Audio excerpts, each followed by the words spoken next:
about to give in the case being heard is the truth, the whole truth, and nothing but the truth, so help you God. Please have a seat.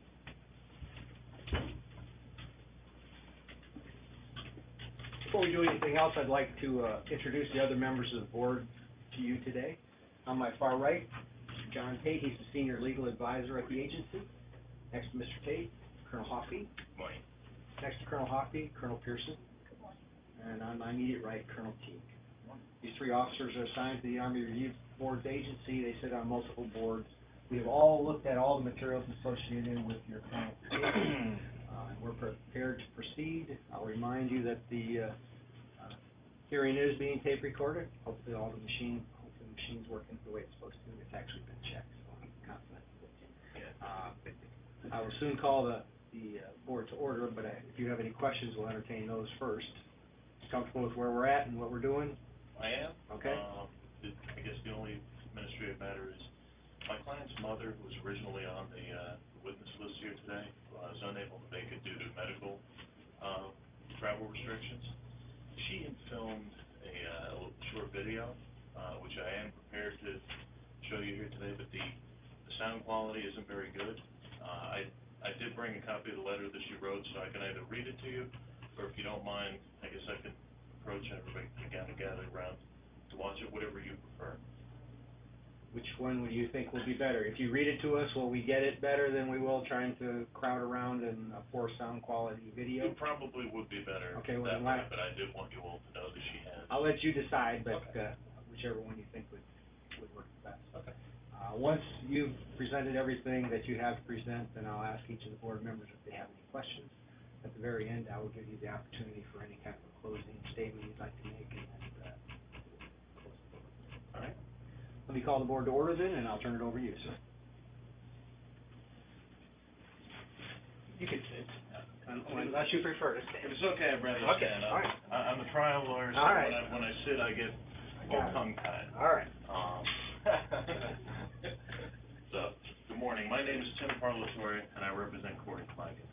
Here with me is Colonel Edward Warback. I've given you a fairly detailed written submission, so I'm not going to go back into all the facts of this case, but I want to just briefly go over a couple of issues. Pretty much my arguments here today are going to be based in two main areas. One is the needs for the good order and discipline of the Army, and then the other is the specific needs for this particular inmate. So, when looking at this case through the needs for the good order and discipline of the Army, and the need to recognize the seriousness of the offense, what I've done is I've gone and looked at some other similar cases. Now, my client is serving an 18-year sentence currently. He was convicted of murder. Real briefly, what happened was he was on an operation in Iraq, and under orders from his squad leader, he executed 3 detainees along with his squad mate. The fact that he was given orders from his squad leader does not excuse his crime. He pled guilty. He pled guilty because he is guilty, and he fully accepts responsibility for that crime. But it's important to understand it in that context. When they went out that day, the rules of engagement that they were given, they were told that this area is 100% Al-Qaeda. There are no civilians. Kill all military-age males. That was something that came out in the Article 32. There's no dispute that that was the orders that they were given. Now, in looking back through history, and I wanted to just try and compare this to some other cases, and one of the cases that first came to mind was the case of Breaker Morant. I don't know how many of you are familiar with this case. It's from 1901. It was actually an Australian army operating with the British in South Africa during the Boer War. And some Australian officers were court-martialed for the execution of detainees. And that court-martial, which was very well documented at the time, later became the subject of a Academy Award-nominated film in the early 1980s. And the closing argument given by the defense in that case is almost word-for-word applicable right here. And so I want to just give you a brief, excerpt from that, where the defense counsel argued, There's no evidence to suggest that the defendant has an intrinsically barbarous nature. On the contrary, the fact of the matter is that war changes men's nature. The barbarities of war are seldom committed by abnormal men. The tragedy of war is that these horrors are committed by normal men in abnormal situations, situations in which the ebb and flow of everyday life have departed and have been replaced by a constant round of fear, anger, blood, and death. Soldiers at war are not to be judged by civilian rules, even though they commit acts which, calmly viewed afterwards, can only be seen as brutal. I say that we cannot hope to judge such matters unless we ourselves have been submitted to the same pressures, the same provocations as these men. Now, although that's a quote from the movie, that was taken pretty much directly from the transcripts of the 1901 trial, which I think is just as applicable here today. And so, really, a lot of what I want to say here is that while this, yes, it is a murder case, being as it was committed in combat under these particular situations, it's different from the standard, there is such a thing as a standard murder case that's committed stateside. And so I kind of want to focus the analysis in that vein. In preparation for this case, I spoke with another lawyer, a man by the name of Houston Gordon. He represented a soldier in a case many years ago, very similar. In that case, they were sent into a village, and they were told, almost identical to the case here, there are no civilians in this village, it's 100% Viet Cong, kill everybody you find. His client was Lieutenant William Calley, and that's exactly what they did. They went in there, and they, as I'm sure you're all well aware, they killed many, many villagers. Now, why that's relevant here today is that what Houston Gordon said to me is he said that back then, when they got on those Huey helicopters, they were told those orders. The way he said it was, at that moment, pretty much every element of premeditated murder had already been met. They were armed, they were going out, they had these orders, and they intended to follow the orders, legal or not. Now, what ultimately happened in that case, Lieutenant Calley was convicted, he was sentenced to life imprisonment, and as everybody is well aware, he would later had his sentence commuted. It was 3.5 years home confinement. What's interesting is, while a lot of people think that the president commuted a sentence, that's not true. It was the predecessor to this board. It was the Secretary of the Army who commuted his sentence down to 3.5 years. At the time, it was Secretary Bo Calloway, who himself was a West Point graduate and an infantry platoon commander in Vietnam early in his career. What was particularly relevant about comparing that case to this case is that in that case, none of the shooters, none of the enlisted soldiers who followed the illegal order were even charged. Now, I'm not saying that my client should have been charged. He certainly should have been, and he pled guilty, and he's accepting responsibility. But historically, if we look at it through that lens, now, I want to compare it to some other more recent cases. There's the so-called Hamandia killings. This is the killing and execution of an Iraqi civilian. Sergeant Larry Hutchins was sentenced to 11 years. There were 4 others involved. All of them were sentenced to less than 10 years, anywhere from 21 months to 8 years. There's the Haditha killings, where 24 civilians were killed. In that case, all the soldiers who agreed to cooperate and testified for the government were granted immunity. Sergeant Frank Wooderick, he eventually took a plea earlier this year where he's serving no jail time. Now, what's important about that case with regard to the cooperators being granted immunity is that in this case, as part of my client's guilty plea, he also cooperated with the government. He also went out and testified for the government against the squad leader who gave him the order, and I've argued it fairly extensively in the brief as to why I believe that he deserves some credit for that. I'm not going to go over it again now, unless there's any questions about it. But just, again, to compare the cases. May 25th of last year, PFC David Lawrence pled guilty to murder, and he was sentenced to 12.5 years. he executed his detainee. When he pled guilty, as part of his allocution, he said, and I quote, "I unlocked the door, walked in, shot the detainee, walked out, and locked the door, sir.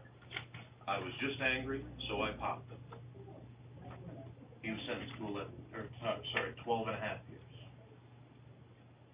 The so-called Stryker Brigade kill team killed 3 civilians, kept trophies, took photos with the corpses that were all over Rolling Stone magazine, and at the end of that case, the Army released a public statement where they said the Army will relentlessly pursue the truth no matter where it leads, both in and out of court, no matter how unpleasant it may be, no matter how long it takes.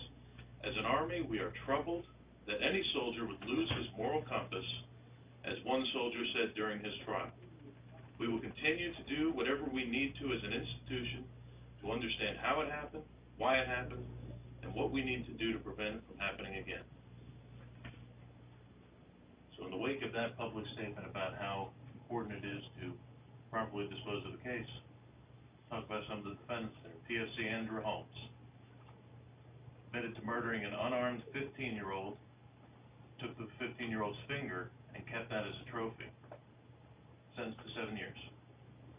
Specialist Adam Winfield claims he fired his weapon, but didn't admit to actually aiming to shoot, to kill, and so his bullets missed, which interestingly was something that my client also has said, whereas his co-defendant was firing an M4 well-aimed shots, my client had a saw and was not really aiming as much.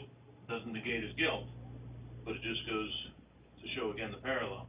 Specialist Adam Winfield, sentenced to 3 years. Specialist Michael Wagner, also charged with premeditated murder, and he also was found with a trophy in his pocket. I think it was a skull fragment. All charges were dropped against him. Now, I'm talking about all these cases again to put it into context because we need to recognize the seriousness of the offense and make sure that my client's sentence is consistent with the other sentences that are being handed out for similar conduct. My client, at the time that this offense was committed, he was 21 years old, barely out of boot camp, barely even legal to drink. He followed an order. He made a mistake. He shouldn't have done it, and he definitely regrets that to this day. But an 18-year sentence, in light of the sentences that I've just discussed here, it's a bit excessive. And I'm not asking you to knock it all the way down to 6 years, but even take a little bit off the top. Even if we can take it from 18 to 10 or 18 to 12, bring it down somewhat off the top. And then, considering the time that he has already spent in jail, consider him for parole. So with that, I want to move on to talk about my client's individual characteristics and why, as I've just discussed, I think that this sentence, as I proposed to you, would serve the best needs of the Army. But now I want to talk about why it also serves the best needs of this particular inmate. Now, he's been in jail for, just calculated it out, I believe it's 72 months, once given the extra credit for the conditions of his pretrial confinement, which the judge found his pretrial confinement conditions were brutal and unlawful. So he got extra credit for that. So right now he has 72 months credit, I believe. I'm a month or two off. I forget the exact number, but I think he gave him an extra, I want to say 6 months, but I'm not 100% sure on that. Okay, how long is he in pretrial? I think he was in pretrial for about that long as well. There's 319 days here on the record. Okay. Yeah, That probably includes sentence credit. Right. There is, in the package before you, at Exhibit C, there's a statement by an MA3 Angel Candelaria. Yeah, I saw that. Okay. He was a reservist who was one of the guards at the prison, and he had been the whistleblower, if you will, to stand up and say, this is wrong. As an interesting aside, when I first took on this case and I read this, I recognized the name because as a reservist myself, I was his commanding officer. So I immediately contacted him, talking to him about it. But Counselor, the issue of his pretrial confinement conditions has been dealt with that by is the also, judge, right? that's been dealt with. That's really not I'm just, an issue for this board. right, I'm more just, Okay. how we got to, like I said, I think it's 72 months. So, the condition since his conviction, he's been incarcerated in Fort Leavenworth, spent substantially all that time in solitary confinement. I've submitted to you a couple of different forensic psychological reports discussing why that happened and how, he's had difficulty, with his behavior in there, and it's been kind of a downward spiral of, the depression, post-traumatic stress disorder, his reactions, lashing out to what he perceives to be poor treatment, which then earns him additional disciplinary infractions.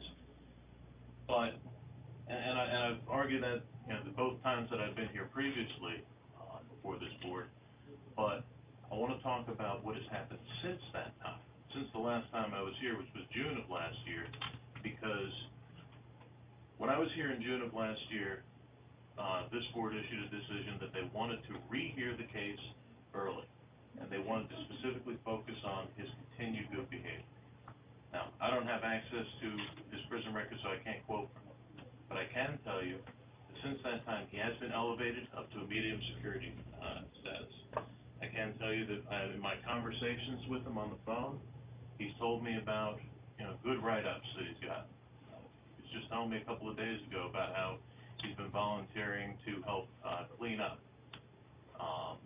There was an issue, a cleanliness issue regarding one of the other inmates that he set forward and offered to help out on that. And even in my own conversations with him, and Colonel Horvath is going to speak about that in a minute, ever since that last board when, there's been kind of a shift in his mentality where for so long he's just had the despair of saying, I'm going to be in here for 18 years and there's nothing that's going to change this, and it doesn't matter what I do, to all of a sudden, now, this board has kind of given him hope that he can get out. And he's really, taken that hope, turned things around. And I got an updated forensic psychological report, which I sent as a supplement to you a few days ago, to show how much he has significantly improved. And, so that I think the last time I was here, I was saying that, whatever conditions of release, that we should try and get him some kind of, put him into a VA hospital for psychological treatment.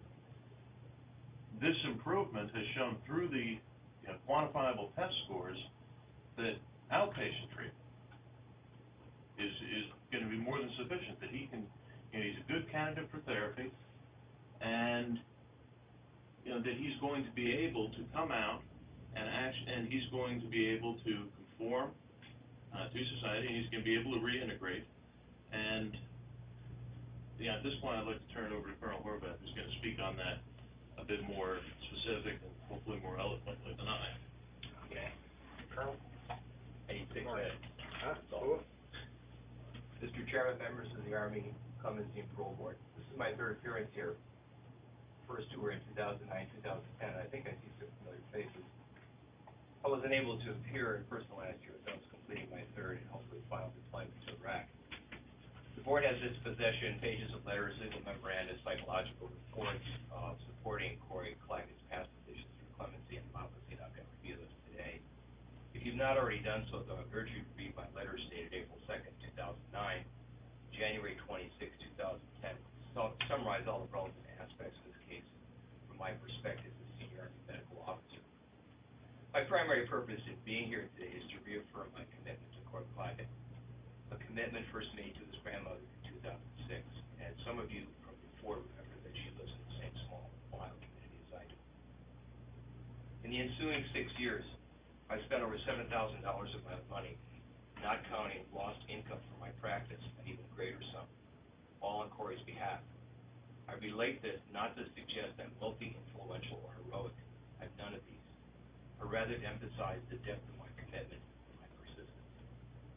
Over the same time period, I've developed a close relationship with Corey through numerous letters, phone calls, and at least 3 visits at Fort Leavenworth. I've come to know him quite well. My impressions have always been in agreement with the mental health professionals that saw him over the years. He's a sensitive young man, nonviolent by nature, without any antisocial tendencies. Over the past 2 years in particular, Corey has exhibited significant growth and maturation, observations which are consistent with the last psychological report done just a few months ago. Corey expresses genuine remorse for his past actions, is determined to become a productive member of society, and understands the need to atone for what he's done.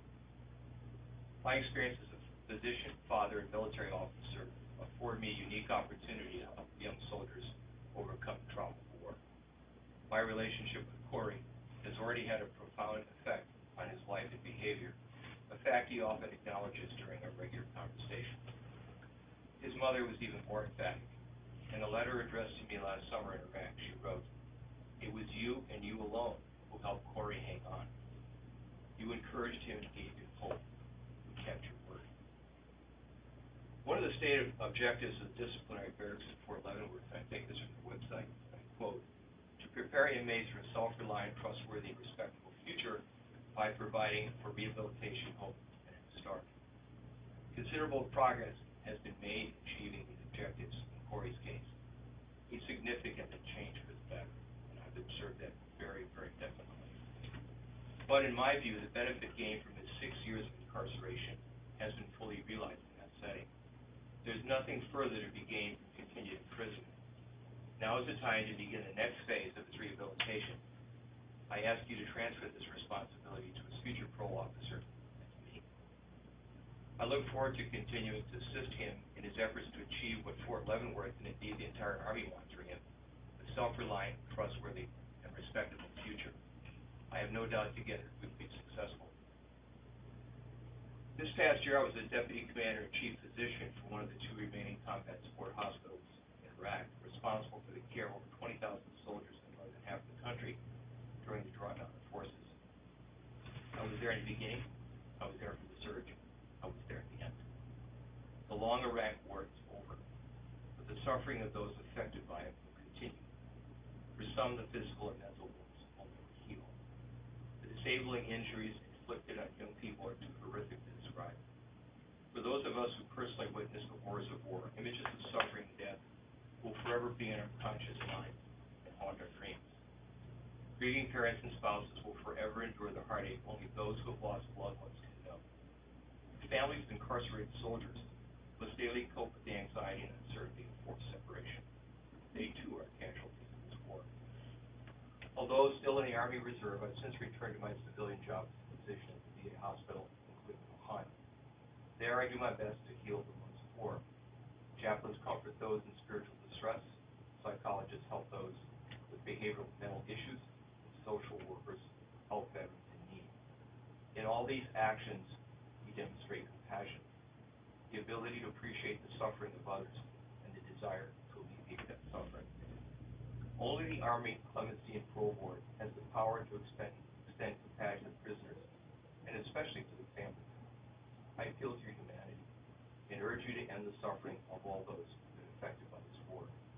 It's time to bring everyone home. Please grant Corey Clagget parole. Let him come home too.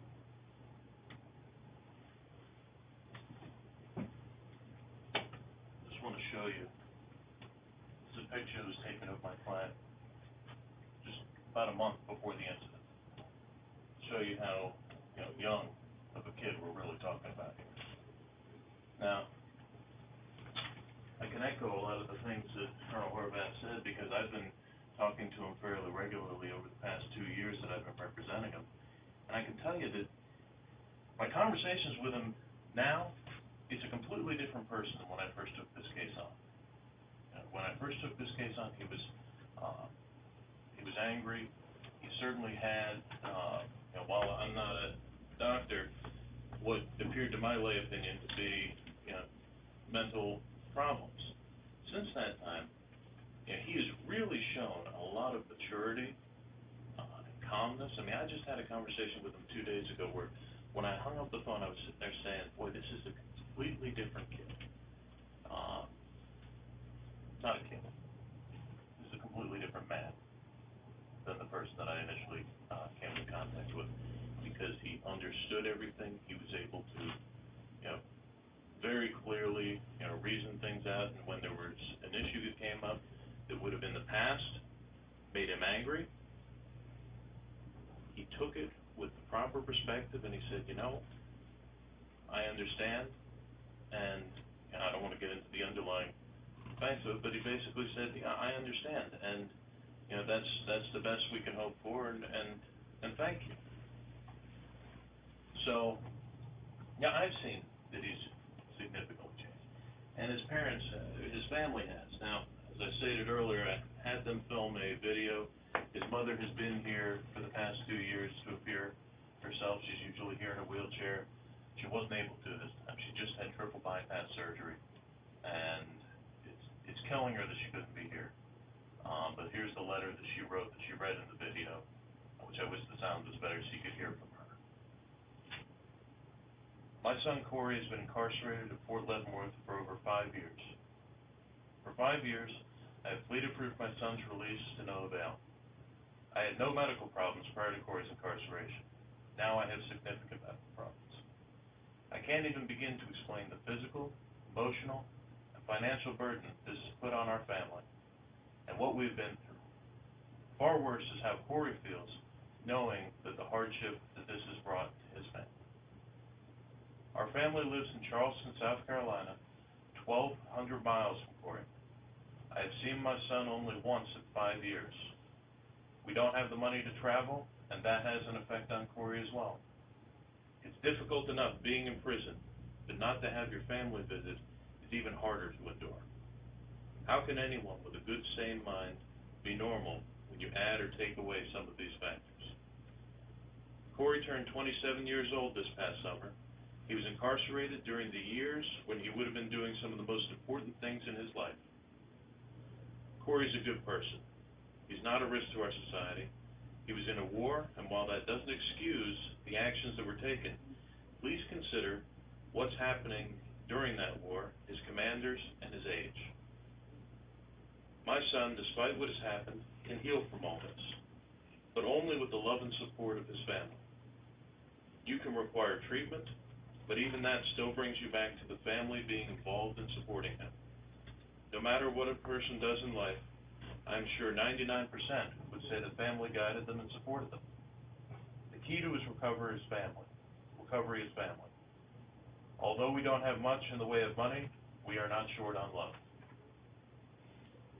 I have to tell you that I have seen a big change in my son over the past several months since his last board.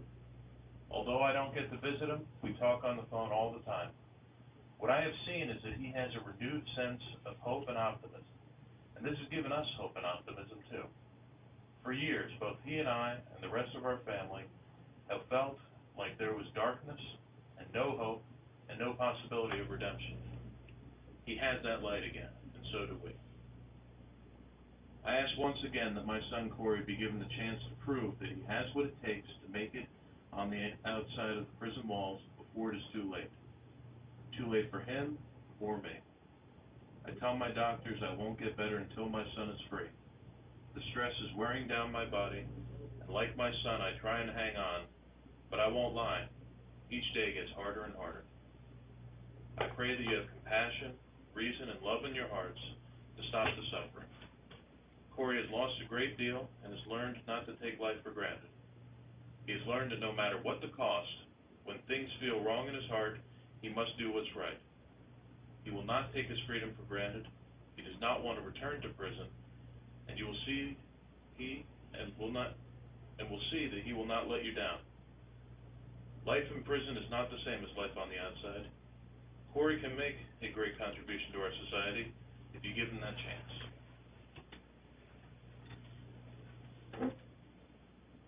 Now, just as a personal note, I have been representing him for the past couple of years, and I am doing this on a quasi pro bono basis because this is a case that I believe in.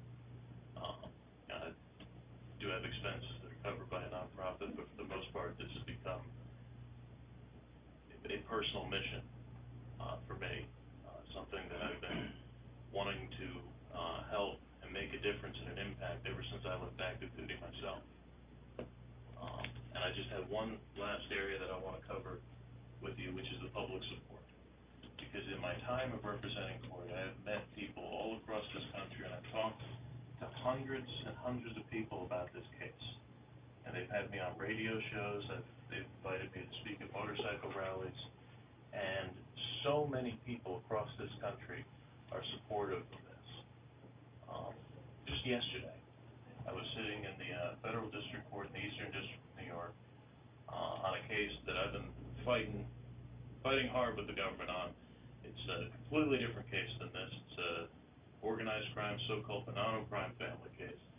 And during a break in the proceedings, the prosecutor and the two FBI agents came over to me and they asked me about this case.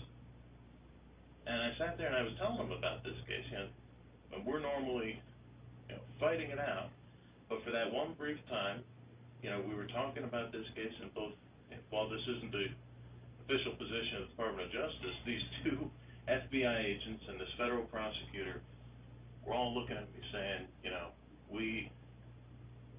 we believe in this as well, and we wish that your client would be released. They were quick to point out only this client, but and all across the country. Congressman Allen West, Republican from Florida, he's spoken out publicly several times in support of Corey Clagget. Thaddeus McCotter, the Republican from Michigan, he went to a rally about a year ago in support. There's a Facebook group which has thousands of members on it. And I brought with me here today, these are some of the letters that I have received in the mail from people who support Corey. I've gotten these letters from across the world. The first one here, I didn't put this in order, the first one here is from Germany. I've gotten letters from Greece, from Canada, from Australia, all across the country. So, the most important letter, though, is the one that I did include in the submission to you. I believe it was Exhibit K. This is a letter from his commanding officer, Colonel Michael Steele, his commanding officer during the time that it happened.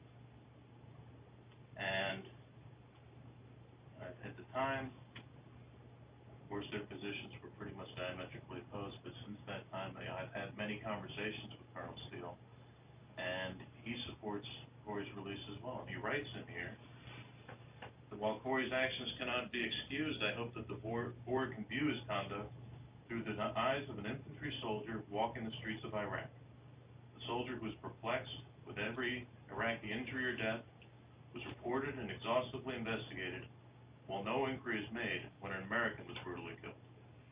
I hope you can understand a soldier's frustration in seeing those Iraqis responsible for the deaths of American soldiers being routinely released from jail, and as his commander, it is clear that Corey's crime was born of frustration and desperation from failed policies and not a desire to commit murder.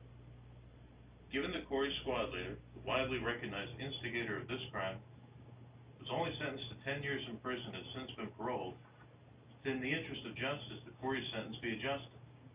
Given the time he has already served, there can be no concern that justice has been served. It has.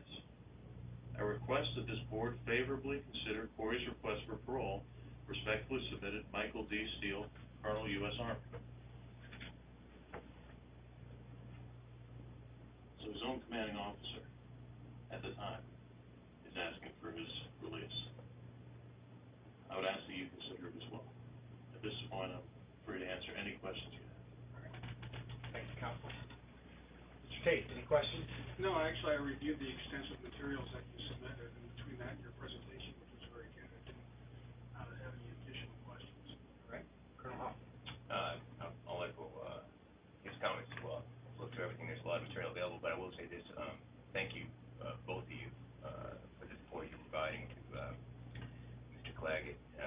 He needs it, and I know it's invaluable to him. I will say, how is his morale? Last time you talked to him?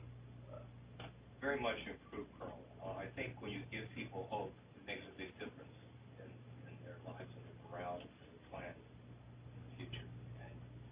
has hope now. He knows he's supported, and he's a completely different person. As Mr. Parlatore pointed out, I began to interact with 6 years ago. Do you think, and I think you alluded to it, you think he really understands that he does have a lot of control over his future? There's no question about it. He has definite plans. We've discussed these together. I mentioned the part about his seeing where he needs to atone for this in some way. We've talked about that, and he has worked for Habitat for Humanity before, and he's planning to do that again on a daily basis. Okay. That's I didn't have any other questions. I appreciate you both again for coming in, and thanks for your service. Colonel Pearson. Again, thanks for your support and for your service, and especially thanks for Colonel Clagget for your support and commitment. And I think I remember that you were here last year. And the year before. And thank you for your dedication. That it's really great to have you.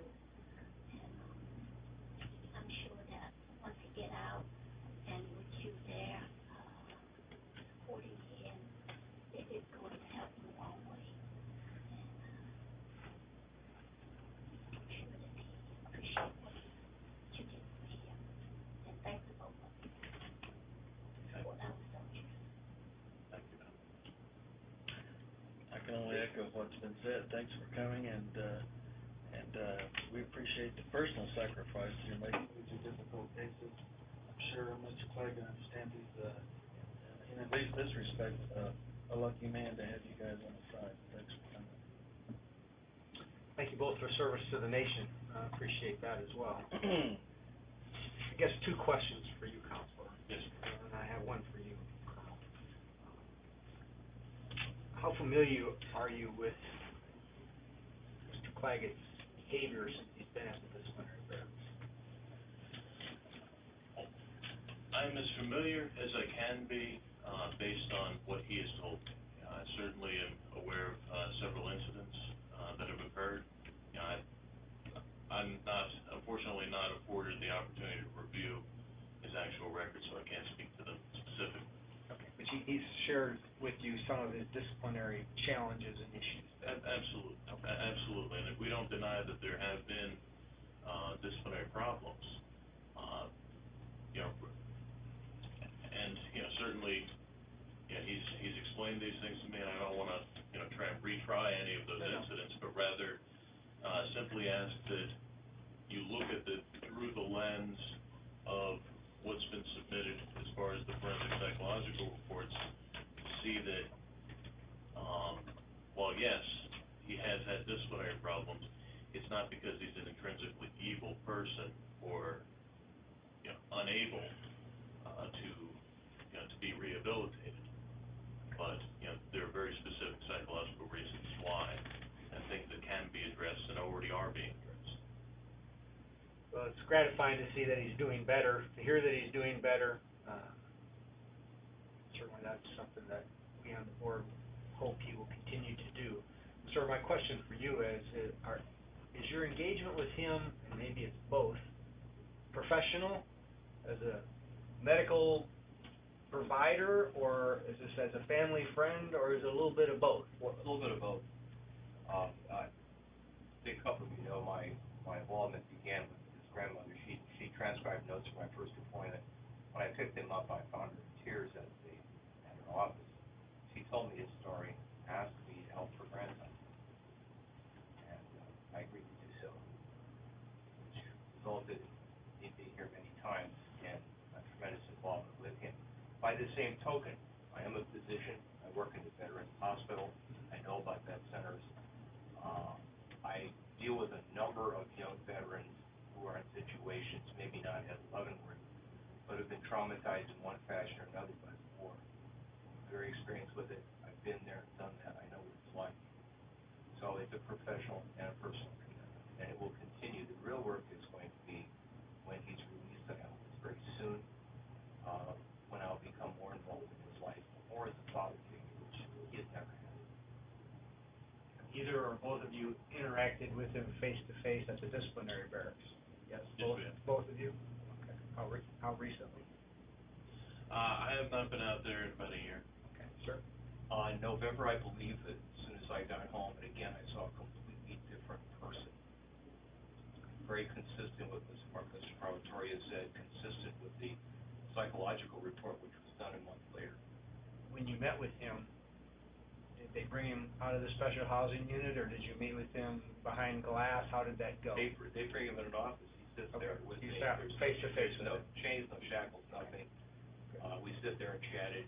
I wouldn't describe him as happy. I'd be a little bit concerned if he were happy in that environment. But he was very optimistic, very much at peace, talked about his future, was very anxious to point out that he's been behaving, and was a completely different person, completely different type of visit that I've had. All right, great. Thank you very much. When I met with him, if I can answer the same question, when I met with him, he was still in the special housing unit. They did bring him to meet me in an office, but when they brought him out, you know, he had this kind of harness on, with, you know, his arms strapped to his waist. There were these two handles, and so he had two guards holding his waist the whole time. I had to negotiate with the sergeant just to release his right hand, you know, just this far so I could shake his hand. They did, you know, then put him in the office with me and closed the door behind them. But to say there was a relaxed atmosphere, I guess, would be not an accurate mistake. Well, again, your relationship being a little bit different because your relationship is one as an attorney. So Absolutely. I understand that. The reason I asked the question is a lot of the guys that are in the special housing unit, that their only visitation is with the glass window, and they're on either side of that piece of glass. But I'm just pleased to hear it. So, okay, I don't have any other questions. Thank you both for coming. Is there anything else that you would like to present, sir? Just in closing, I want to thank you all for listening to us here today, for reading all the materials, and I would just ask that you consider reducing a sentence somewhat. It doesn't have to go all the way down to time served, but reduce it somewhat to bring it in line with all of these other cases that I've cited here, and then consider granting him parole. I mean, I'm not a medical professional, but I am a criminal defense attorney. I'm not primarily a military defense attorney, so I deal with people in, you know, Rikers Island and federal prison, all over the place. And I have to tell you that of all my incarcerated clients, when you compare him to them, he is not somebody that I believe is going to be recidivist. I mean, there's plenty of clients that I deal with, and I say, you know what? This guy's going to be coming back to me in a couple of years. I know he's repeat business. This client, I have no doubt is not going to be repeat business at all. But I would ask that you all just give him the opportunity to come out there and prove that to all of us. And I thank you. Thank you both for coming today. I'll call the board to a close. You're familiar with the process, right? I am. You vote electronically, the Yes. results will go to the commander at 11